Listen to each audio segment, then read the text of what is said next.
Man, that one's a heavy one. I'm familiar with the story that you just told, and um, I think it's it's it's hard because on one hand, I wanna sit here and tell you that I had so I told you about a story of my partnership that didn't go well, and then I have a partner who's been super helpful. I have another partner in the home service business. He started that business. He brought me into it.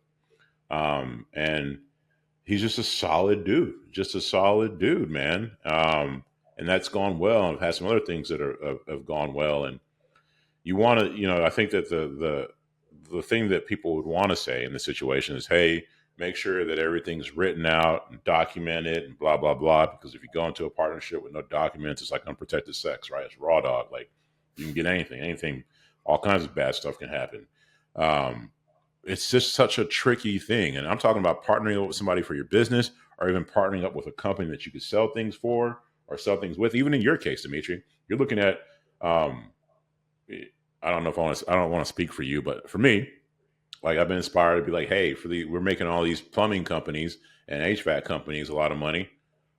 I want a part of that profit, that revenue. I'm kind of getting, pennies compared to what I'm helping you make.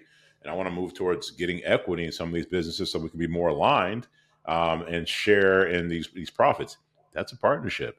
And I don't want to just do that with any company because it's not just about money. Because even if I make a bajillion dollars with you, but I hate every single day of it, it's not worth it. So the whole partnership thing becomes ultra tricky, whether it's on the business side or on the side of making money with a business or even forming a business with somebody.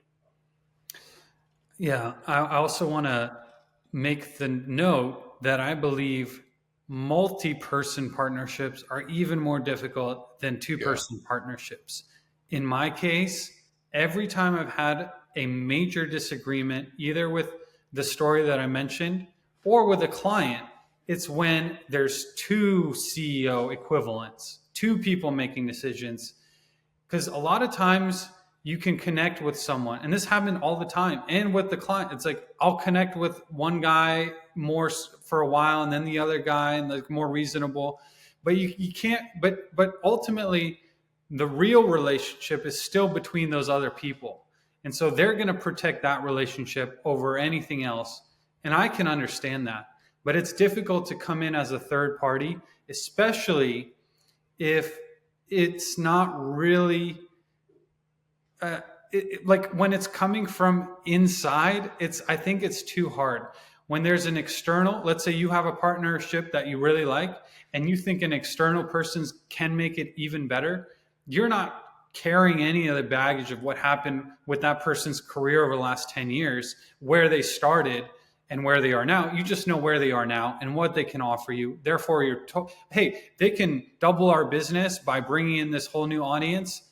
I'd be happy to give them 25%. That makes perfect math. We're going to have double the business. We're going to give up 25%. Great.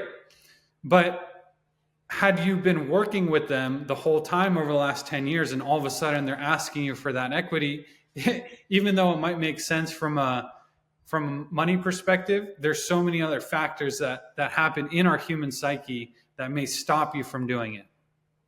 You just hit on something that made me think, remind me of our mutual friend, Andrew Pincock. I'm working on a project with him and we're trying to get this thing off the ground. And for me, I'm sitting there thinking, man, how in the heck do I lift this 100-pound gorilla off the ground with my legs, using my legs, lift this thing. And it's been interesting to watch him process through this with me because his mind keeps going towards, okay, who has the audience we want, and how can we partner up with them to push this product in a manner that's mutually beneficial. His mind automatically goes to JVing and partnering, like automatically. Where me, it's like, how can I just get this thing off the ground myself? That's one comment. And two, I want to talk about what you just said about, let's say there's three people. It was interesting. I was on a call for our mastermind this week, and they talked about this in the partnership. When there's three people, they said a lot of times two will gang up on one a lot in the partnerships. when there's three. And there's one specific example where there's two people who had, one has, I think they were like 45 and four, like, so two of the guys 45, 45. The third one had 10%, but the 10% is the one that had all the power, Hmm. because whichever way they went, right, would then dominate, would change the whole landscape. And so it's interesting when you're talking about what happens with three people, because earlier this week they were saying, hey, when there's three, two will gang up on one at some point. That's actually an interesting point about the minority owner, the 10% having all the power. That's one of the things that those guys that I was working with were concerned about. By shifting that, whether it was even 1 or 2%, I would become that difference maker, and they no longer now have to agree. They can just, it's just whoever I agree with goes. So Yeah. that is a very valid point. Nevertheless, it still could have been handled differently, but um, that is an excellent, excellent point. It makes things so much more challenging. I want to talk about what is it that we've learned based on watching other people. What have we learned in our own trial and error that we can advise to, at least here's where you start if you're thinking about partnering, which by the way you should be thinking about. Like you're saying with Andrew, he goes directly into partnerships because he knows that's the fastest way to build a business, because it's not even building it up. You're just connecting two parts that make perfect sense and creating value out of it. It's a really great way of going about it. So how do you get all that upside without, hopefully, that the pitfalls and the downside? That's a really good question. I don't know if you do, right? Like, if you're going to get in the ring, you're going to get punched. Man in the arena, right? You're playing the game. You play it long enough, you're going to get punched. If you're super lucky, then maybe you don't, but chances are it's going to happen. And you and I, we're an example. We've been punched, and then in some ways things have worked out. This podcast is a partnership that's worked out, right? So there's different things that can happen. I don't think anything's avoidable, but I'll say this: here's a different spin on this. Um, for those who, let's say that you are trying to get out of corporate America, or you're trying to advance and you're trying to advance your career, and you do like I did, or John Morant, where you end up becoming, you work your way into getting equity in a company or whatever it is. One of the things that I've had to be cognizant of is, and this, people may agree or you may disagree. There was a book, what is it, The 48 Laws of Power by Robert Greene. I couldn't get all the way through it because it sounded just so like negative, and Mm-hmm. like I just didn't like A I little was listening. psychopathic. Yeah, dude. And the guy that had reading it, so I listened to Audible, and his voice, like, he had it's just even his tone was, the book has a tone, and this guy's voice helped magnify the tone of the book. I was like, man, this feels slimy to me. So I had to stop. And I eventually went back and just got through it and just try to get past all that.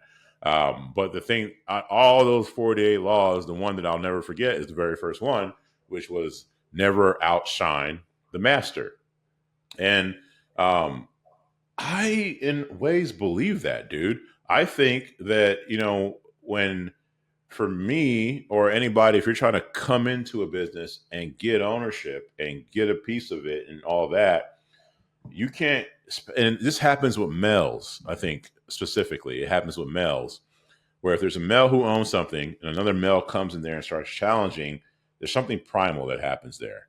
And it's just one male needs to insert the dominance. But if you come in there and you still bring value, and you have a spine and you have a backbone, but you are cognizant of the fact that there is a leader here, and you defer to the leader and you make it very clear. For example, my business partner in the home service, this guy, the best heart in the world, and he will tell me, no, it's me and you, da da da da, and I'll tell him, shut up. No, you lead here. I will give you my opinion, and it'll be strong, but at the end of the day, I will always defer to you. And I continuously remind him of that, because for me, in this case, never outshine the leader. If we get on the mats or something, BJJ, then that's a different story. We get in another business, it's a different story. In this particular business, For this thing to run the way it needs to run, there needs to be a clear hierarchy, and I will remind you of that. So, to answer your question from that perspective, if somebody's getting into the game and trying to partner with somebody who already has something or whatever it is, I think it's very important that the hierarchy is set. Here's my last thing, and I'll shut up. You see this in jiu-jitsu, where I walk into a gym full of men. Like, say, Dmitri, you run up to a group of men and you're just talking to them, and it's just kind of like whatever, and you're kind of filling it out. It's a little bit weird or whatever, and you guys don't really bond. Whereas jiu-jitsu, it's different. You walk into that gym, and the first thing me and you do when we get into that gym is we fight. It's the very first thing we do. That's it. Like the very first thing. It becomes very clear where you stand in the hierarchy in that gym. And we get all that, whatever that male stuff is, that gets out of the way. It's like all that's done with. We just try to kill each other. You won. I know that, hey, hi, Dmitri, whatever, that's all done. Dmitri can dominate. I can learn from Dmitri. And then my coach beats you and you know where you stand. All that gets set really quick. And all of a sudden you bond quickly. You see it in the military, right? You get in there. It's very clear where everybody stands. There's a hierarchy. You bond with these guys. You're doing something difficult. And so to me, I think, and I'll get off my soapbox, for things to run smoothly in the context I just gave you, there needs to be a very clear hierarchy if you're coming into something. Now, starting something together, that's different. That seems like a extremely mature and thought out way of going about your business, where you are aware of the human psychology aspect, especially from a male perspective, the ego side. That's an amazing insight. I think we're taught from a societal push that we should always keep trying to keep going, and like, in athletics, we're trying to always beat somebody out. But in business, is that necessarily the way to do it internally inside a company? I think I agree with you completely that, and we know the cliche saying, if you're gonna come at the king, you best not miss. Yeah. So if you really want to be that number one guy, then like, first of all, why not just try to do it on your own, I guess. But if you're threatening the guy who was number one and he likes being number one in that specific niche, that business, that seems like it does seem like a bad idea.